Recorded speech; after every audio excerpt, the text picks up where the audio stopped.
up and join the panel. And the topic for discussion is, will we ever achieve a 1 kilometer global model? And this was kind of nicely set up by Peter Bauer's previous talk. So I'll let the panel introduce themselves, and then I've got 2 questions that I've already given the panel to think about, and then we'll open up questions to the floor, and hopefully we'll have a bit of a discussion. So, Mark, would you like to introduce yourself? Yeah. Is this on?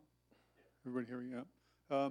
I work at NOAA, Earth System Research Laboratory, Global Systems Division. I've been leading a technology group for a long time, actually, with a number of staff, computational science focus, looking at more of the broad magnitude of the problem that we face, quite a lot like what the previous speaker has done, and there are daunting challenges. So I'll stop there. Yeah, my name is Ulrich Schettler. I'm working for the German Weather Service for a really long time now. I started with parallelizing the forecast models in the 90s, and then became the chief software officer, the software engineer for the regional model, the Cosmo model, which I was supporting for years now. I'm Eileen Carpenter. You heard me this morning. I'm Matt Norman. I'm with the OLCF in Oak Ridge, Tennessee. I mainly work with the E3SM model, but I worked with CCSM before they became CESM, before they became ACME, before it became E3SM, and we love to change our name as often as possible. I'm the main GPU porting arm of the E3SM at the moment, and I also work in numerical methods and algorithms. So I'll take this back in. Just for people who don't know me or haven't known me for years, I started out parallelizing weather codes in the 90s, in the T3D era, and have worked in performance and benchmarking, worked on the dynamical core for CAM on GPUs when I was working at Oak Ridge. And so my current job doesn't reflect my past work in this area. I'm not a sales rep anyway. Okay, so my first question then to the panel is, what algorithms, software, programming models, and machines will we need? And as a supplementary question for extra bonus marks, what are the computational challenges, and what have we not thought of, or at least not commonly discussed? Is there something, pieces that we're missing in the discussions that we have?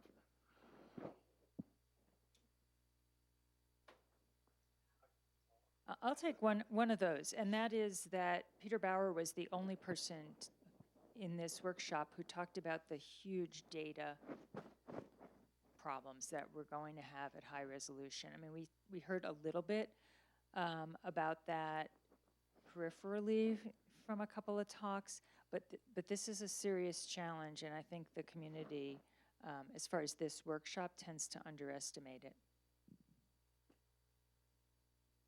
Yeah, a remark that I have on the title really, will we ever achieve a 1 kilometer model? And I think Peter also mentioned that we will have it nearly soon. Thomas Schulters announced that. I don't know to whom and how loud he announced it, but he said he wants to run a global climate model with 1 kilometer resolution in 22-23. Most probably it will be ICON. They are working on this ICON model.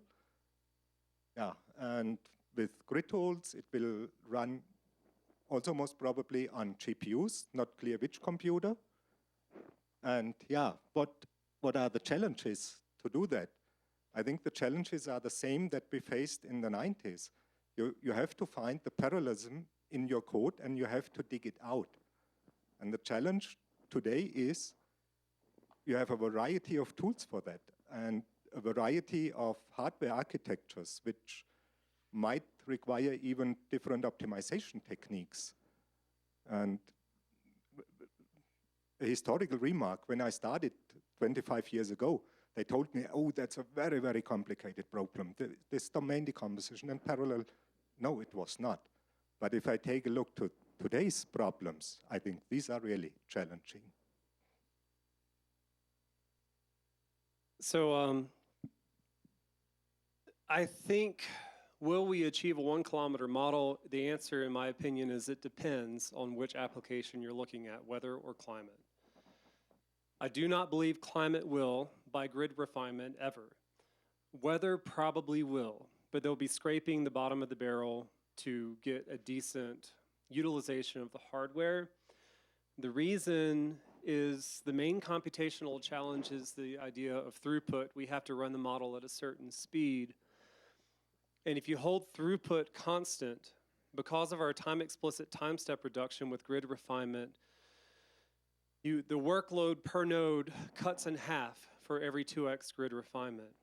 And that means you have less threading for the local GPU and you have more MPI overhead. Grid refinement is not the path forward for climate.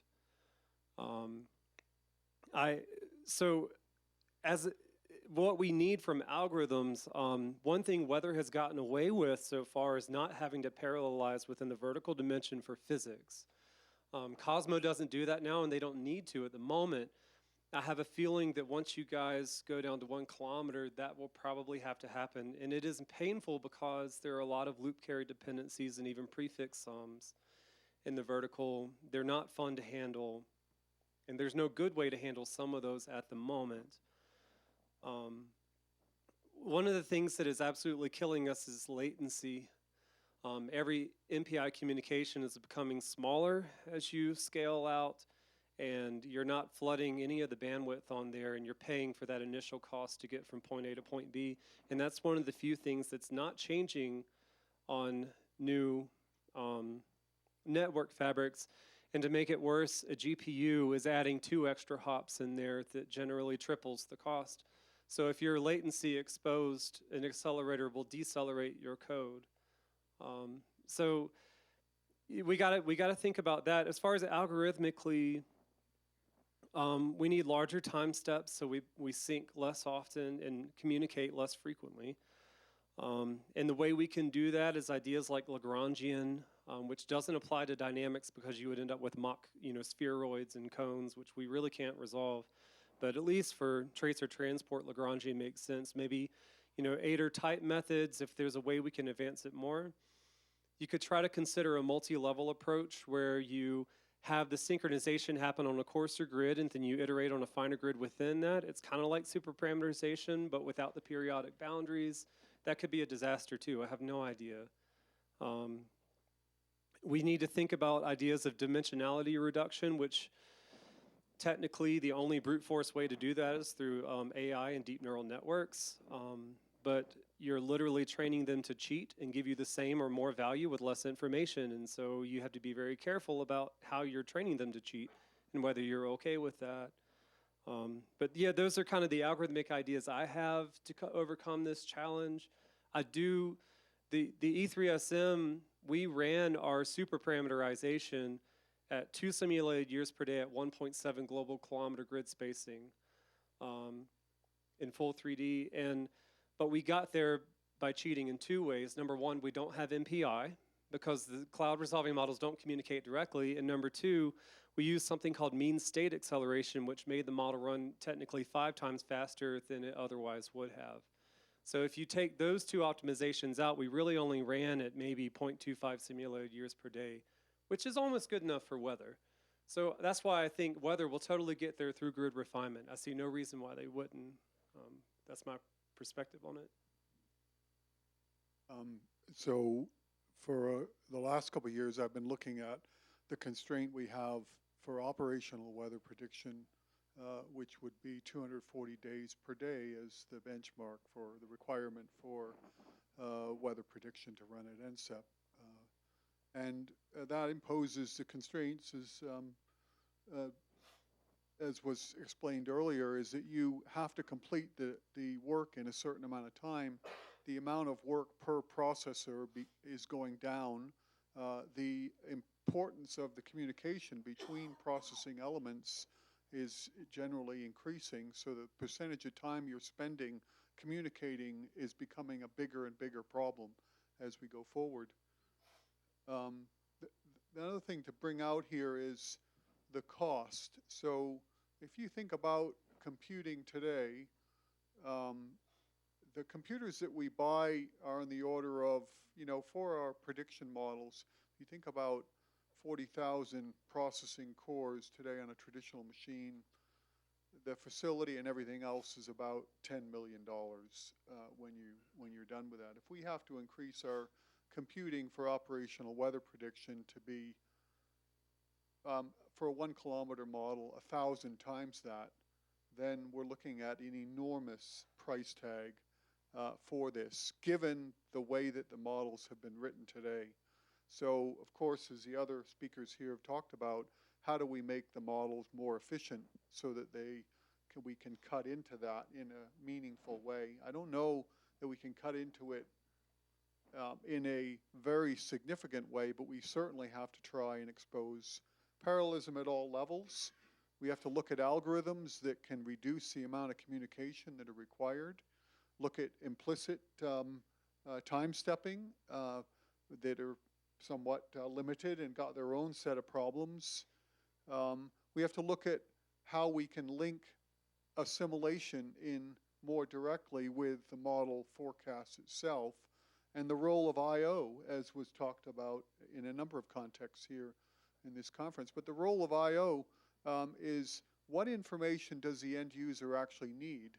And do we need to think about things in weather prediction in terms of how we used to do it, which is a weather map, in which a forecaster would look at what that information is and interpret what it all means for someone who might be living on a coastline or might be living near a river bed or something else. And so the ways in which this information is being used has to change, because there's simply too much information to move it anywhere. Ensembles is a whole nother dimension, which Peter Bauer talked about as well, as we have to capture what the meaning of this information is, as opposed to thinking about saving all the information. So, daunting challenges.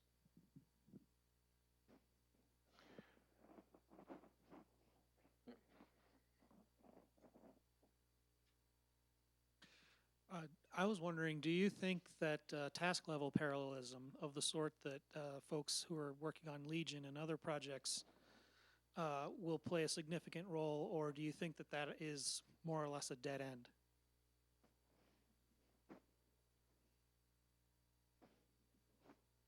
Anyone wants to take that one? So task level parallelism lives off this directed acyclic graph, the DAG. And from my view of it, the main benefit a task-based approach will provide you is an automated way of determining what can be run simultaneously. So it can provide some value if, say, you want to hide, data communication or something else. If you can express your data communication and your kernels in the shape of a DAG, and there actually does exist, parallel operations within this, it can help you hide some things that you otherwise wouldn't be able to hide. I think it can be really powerful, but to best estimation, we're talking 2 to 4x improvement, which is great.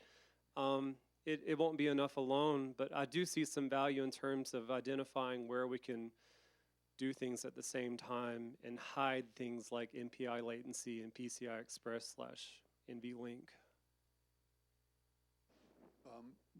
And I guess I'm not sure I've seen proof that task parallelism can incorporate the MPI communication patterns that are a bottleneck for us.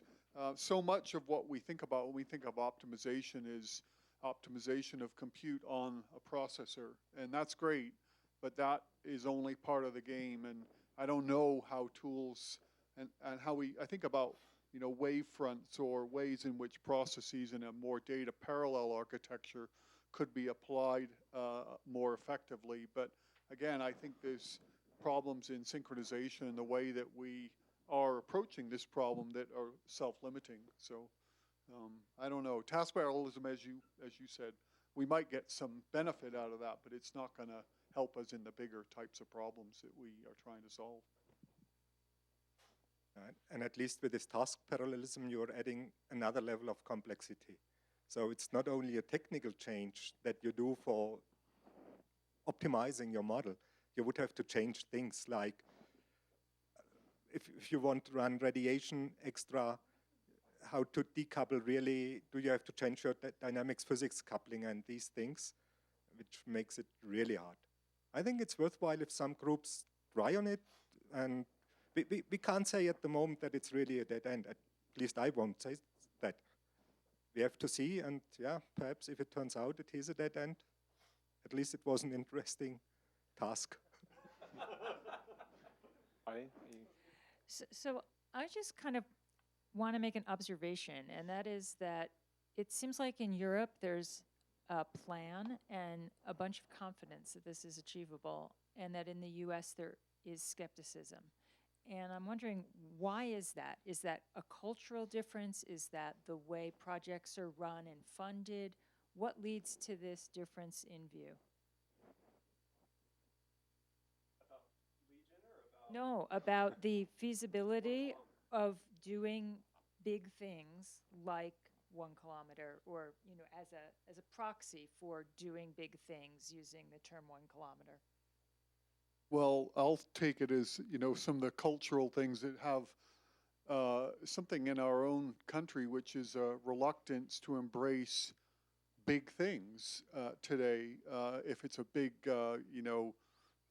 rail that goes up to Vail, if it's a dam project, if it's anything that requires the public to recognize the greater good, we do not get involved. And that is the sort of, for us, so when I think about cost and I say, okay, I think we got to go to Congress and ask for $1 billion to get another weather computer, or $10 billion, and that I'm going to need 10 years to build it.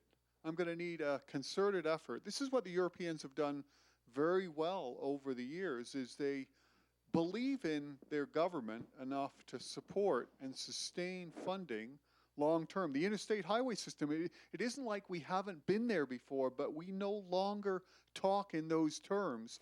America has done great things, but we're not capable of doing that right now in the current climate. And so I think when we think about these big scientific problems, it's the sustained effort that gets us into the biggest trouble. We can't seem to sustain. I know from my side on the federal space, we're looking at next year, and are we going to have a government shutdown? We're not looking at 5 years down the road having a grand plan, much less a vision that allows us to talk about the merits of and the direction that we can go together.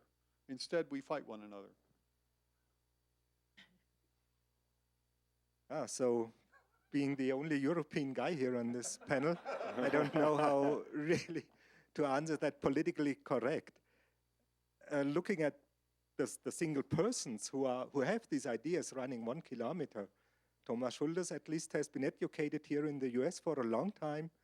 Björn Stevens is a US guy coming to Europe. So I don't know whether we really have these big ideas and can work on it. Perhaps it's really a way of continuous funding, like Mark says, what we have through the EU, through the European Union. And there are sure some cultural differences. So every time I come here to the US, what I really like to see is here are many students in that room for this workshop. If you would have a similar workshop in Europe, I think that would be different. We don't have this close connection. At EWD, at least, we try now to get the meteorological universities to work with us together. But this is a strong thing you have here in the US that we don't have at the moment, at least. So I have a couple of thoughts. One is I'm not certain that we are skeptical of 1 kilometer for weather. And Europe is proposing this for weather in medium range. I don't know that Europe is proposing this for climate per se, that I know of. you know, just in terms of how fast the model has to run, are we doing IPCC class runs, you know, 500 years, blah, blah, blah. And the other thing is, we have, I mean, this is going to get political, I guess, but we have a challenging situation in terms of funding for climate.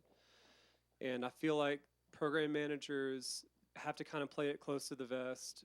And the idea of something super risky is pretty unpalatable, because we're in a place where we kind of have to seem to succeed, and we don't really have the money to be putting on something that looks like a big risk. That's kind of my view of how things are going. So when it comes to the bigger algorithmic ideas that could fail miserably, I'm not sure I would fund it if I were in charge of it, given the current funding climate. And talking of risky algorithms that are not guaranteed to succeed, what do the panel think about other approaches, more radical approaches to some algorithms that might get us more parallelism, but are yet to be shown to work? Things like parallel in time.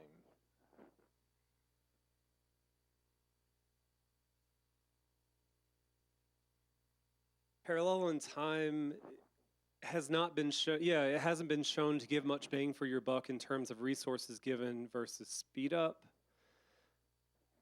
I think a bigger algorithmic choice you could make is the idea of brute force dimensionality reduction through some sort of machine learning approach, either replacing parameterizations or making new ones from high resolution data. The US is becoming more comfortable with funding that, but that to me is a bigger game changer than something like parallel in time, as much as I'd like to see both.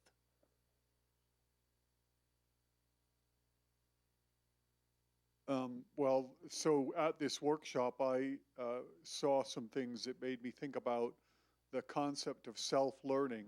So a model which was initialized in some way with the observations that we have, and for it to be constantly running and learning as new observations become available, and use those observations and basically have an understanding. This is a lot from the machine learning side. It's have some understanding of how you can spawn predictions based on it, but that model is constantly running, collecting information, and being able to capture what the best state of the atmosphere is, the tendencies, and so on, with an ability to spawn forecasts, as I said.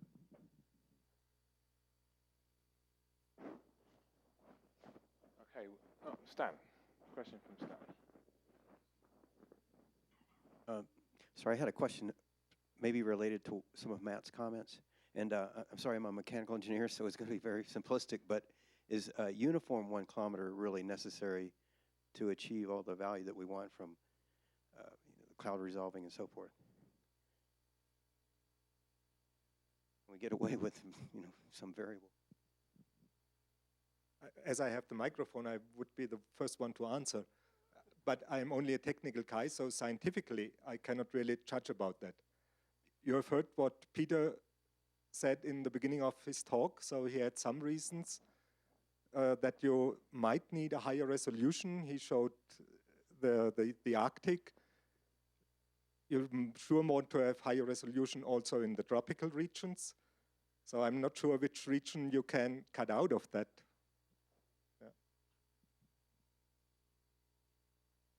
So it somewhat depends on the length of the prediction that you want to make. So the shorter forecasts, you don't need a full, high resolution model, that you can do nesting or stretch grid or something like that.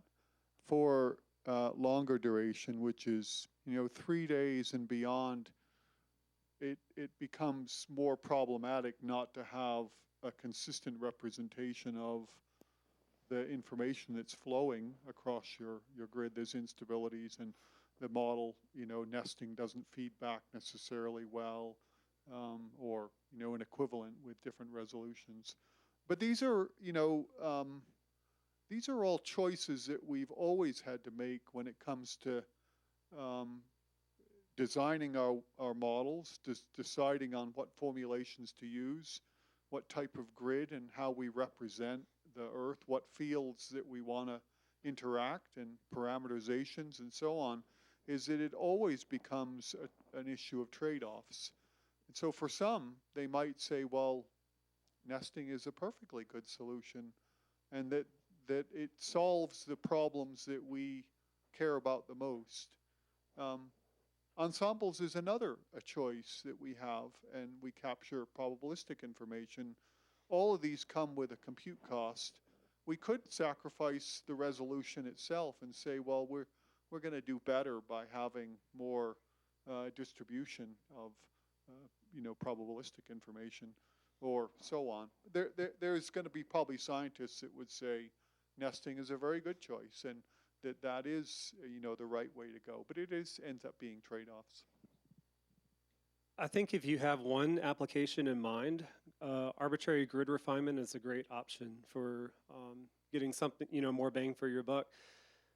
However, for something like climate, where we tend to create a set of runs and then a lot of different people use the same data for a lot of different applications, it's going to be hard to agree on a cost function for how we refine the grid in that case. I mean, there's some things we could probably all agree on, things like maybe terrain or land-sea interface. I don't know.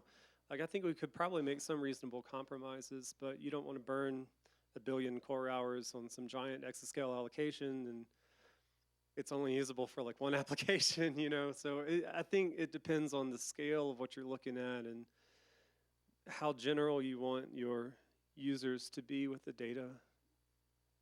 Which kind of brings me on to my second question. I know that Steve's got a question as well, but we've started to move already into this field now. The question too was, what new science will be achieved at 1 kilometre that we can't now? And we've already just started to tease this out. There is a difference between NWP and for climate in going to 1 kilometre in terms of affordability. So, you've already started to think this is, 1 kilometre is probably a good idea for NWP, and it might even be achievable. But for climate, is it too hard? What will we gain extra that we can't do? And if we had a resource where we could do a 1 kilometre, would that be the best use, or would it be like more ensembles, or would it be, what would we do? So I'm not a scientist in this area, so I can't really address this. But when people say the biggest uncertainty comes from the treatment of clouds and water in clouds, it seems like if that really is the biggest uncertainty, then doing a better job with that would give you better representations and let you do better science.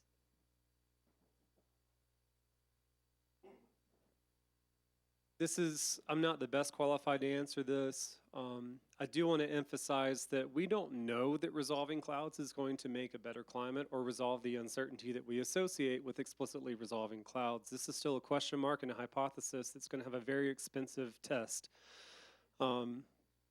So it could significantly improve things like, water cycle, energy balance, things like that. But we're not guaranteed that higher resolution is going to solve our problems. For all we know, it might just increase the uncertainty, and now we don't have enough core hours to run the ensembles needed to constrain that. I think there's more question marks than answers as to what new science is going to come out of it.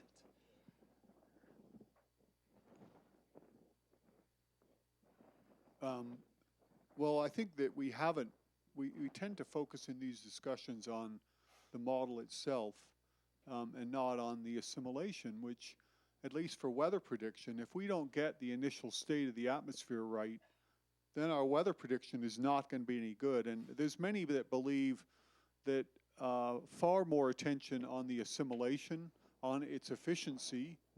Compute efficiency is, we don't touch this yet, and there's severe limitations in how we do assimilation.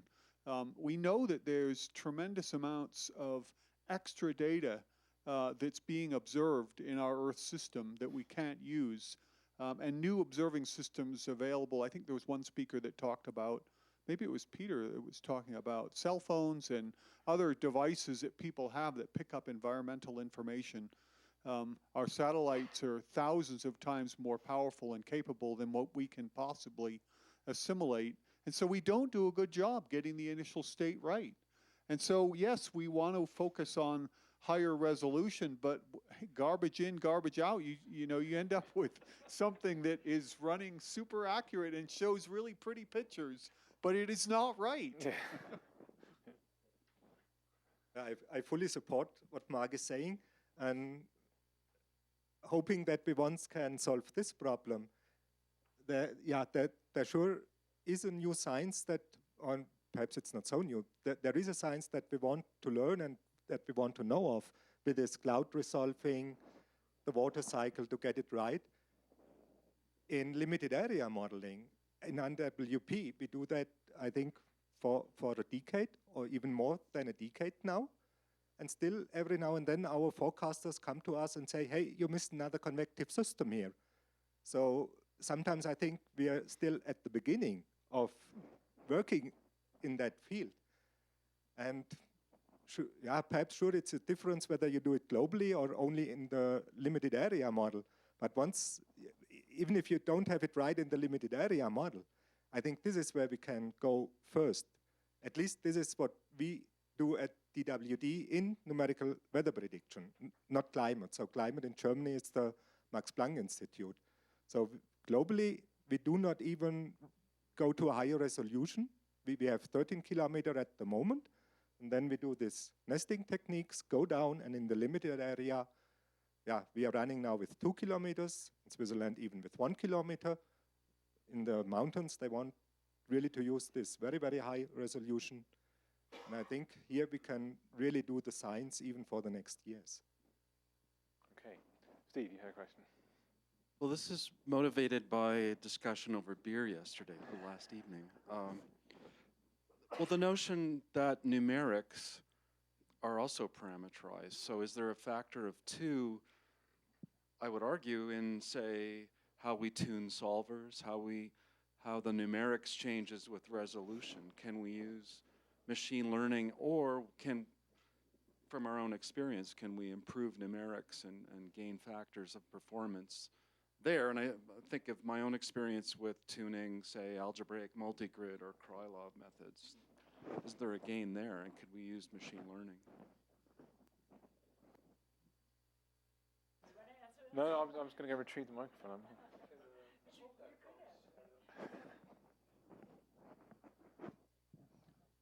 I'll take a crack at this. So actually, algorithms is such an important part. When I look at what we've done in generally the legacy codes, legacy is used maybe in some people a derogative way, but when codes were written 20 years ago, the algorithms that they had and the understanding of the compute was pretty different than it is today. And yet we continue to carry those codes along because we've invested so much in them. And the investment is underlined by pretty much the best we can do is limited by the algorithms that are used that underpin the model.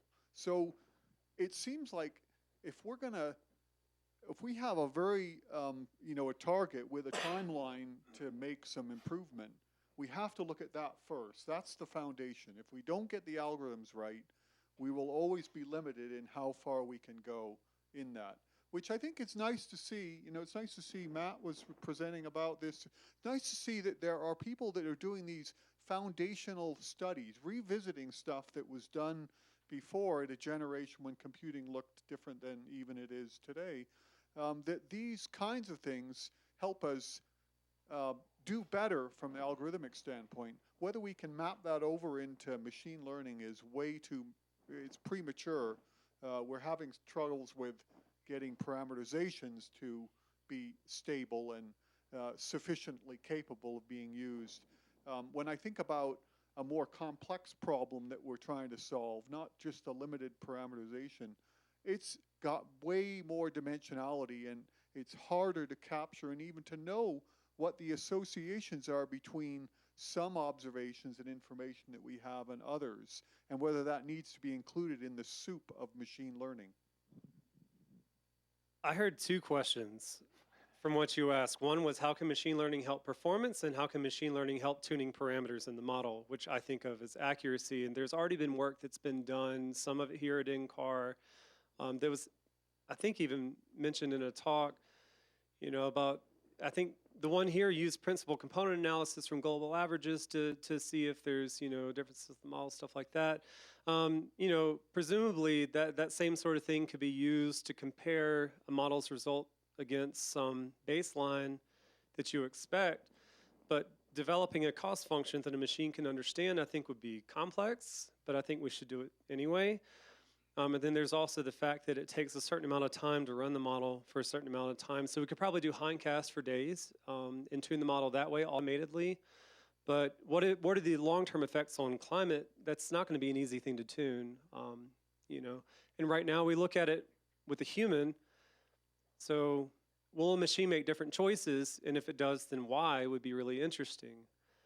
Regarding performance, I think there's a lot of room for machine learning to work in there. Like, for instance, I've seen papers that use machine learning to choose the best preconditioner, and it begs the question, why didn't you just make a preconditioner from a deep neural network in the first place, rather than choosing existing ones, make a brand new one that determines from this brute force optimization perspective which ones are the most, you know, what part of the dynamics will give the best preconditioning for your solver? That's kind of where I'm going with it. Did you learn? There was really nice, a nice paper. Google and Livermore, Sanio Kolev put together a paper, and they were using machine learning to look at preconditioners. What's the optimal sparsity pattern and convergence of a solver, as an example. So could that be extended further? Could we tune our numerics based on just observing what the best preconditioners or best solver parameters are? So, yeah, it's along those lines. Oh, okay, Richard. Yeah. Yeah, I wanted to say that when a couple of weeks ago I was at ICAS and I listened to a talk by Kinter, who's done a lot of these. He's done the 3 Greek goddesses stuff that started with Athena, and then or actually 2 Greek goddesses and a Roman. It was anyway. All the latest one is Metis, and in that project, he's been sort of grinding along with different models, looking at this idea of what is resolution actually giving us as we screw down on it and look at, you know, global phenomena. And the interesting thing there is that the resolution is not really helping with the mean biases, but it is helping with the statistical, you know, sort of the sigma around those things. So it's capturing phenomena, but it's not showing any sign of tracking in from a point of view of precision. So you have a misaligned scope on your rifle, you know, very precise at higher resolution, but still missing the mark in a lot of these. So there seems to me very likely, and I think, Matt, you expressed this as well, that we're gonna be very disappointed at 1 kilometer because we're going to find that there are persistent biases that we're just not going to address with resolution. That's the other aspect of this is another one is tropical cyclone intensification. That seems to be extremely sensitive to subgrid scale phenomena. I seriously doubt, and everybody cares about that, especially people who live in the path of hurricanes, as it's becoming rather common now that we have rapidly intensifying hurricanes. So I think there's, you know, what I'm hearing from the scientific community seems to be that we're very likely to still have problems when you get to 1 kilometer, even in NWP. So to me, it seems a little.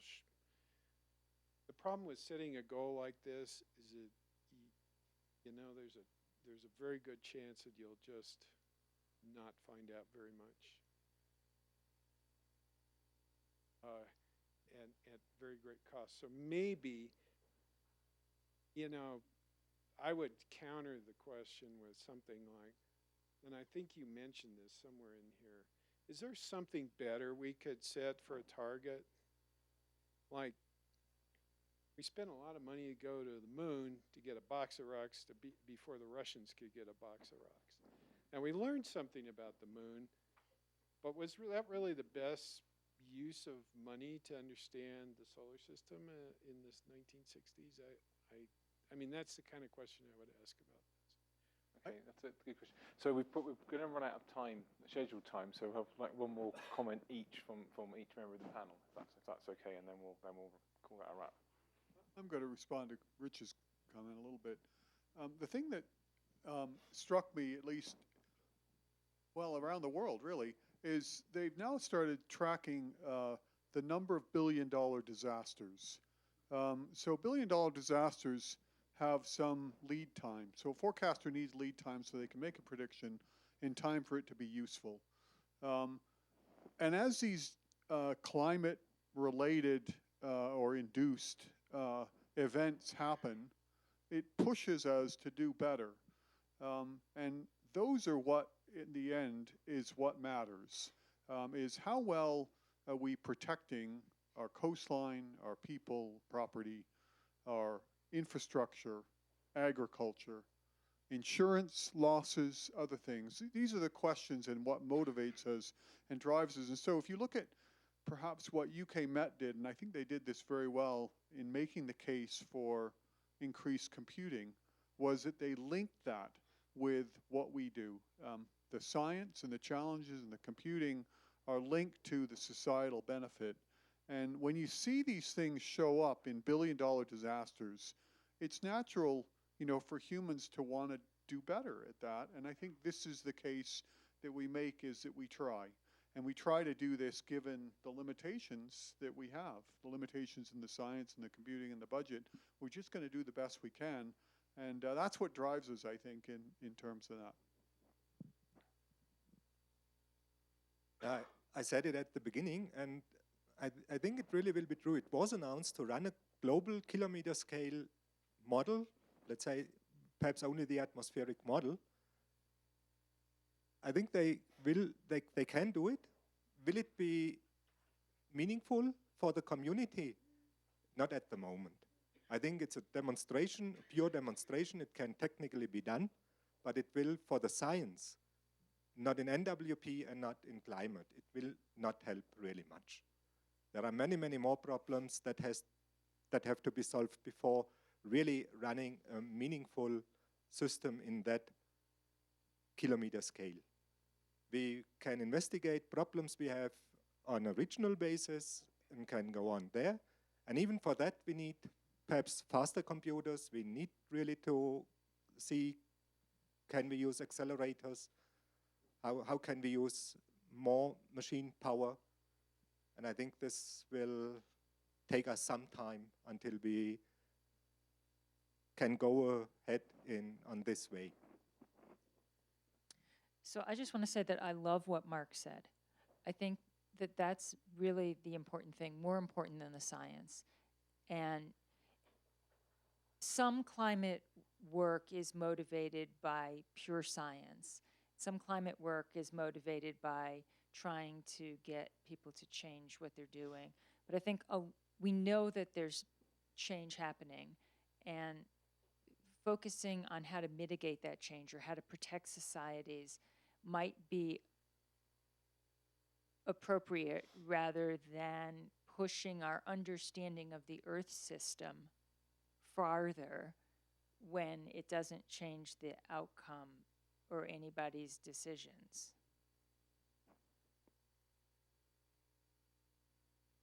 I would say last time I read an IPCC report, the two dominant sources of uncertainty were aerosol treatments and clouds in terms of what we understand for future projection. I realize that's a different thing than the actual bias of the model.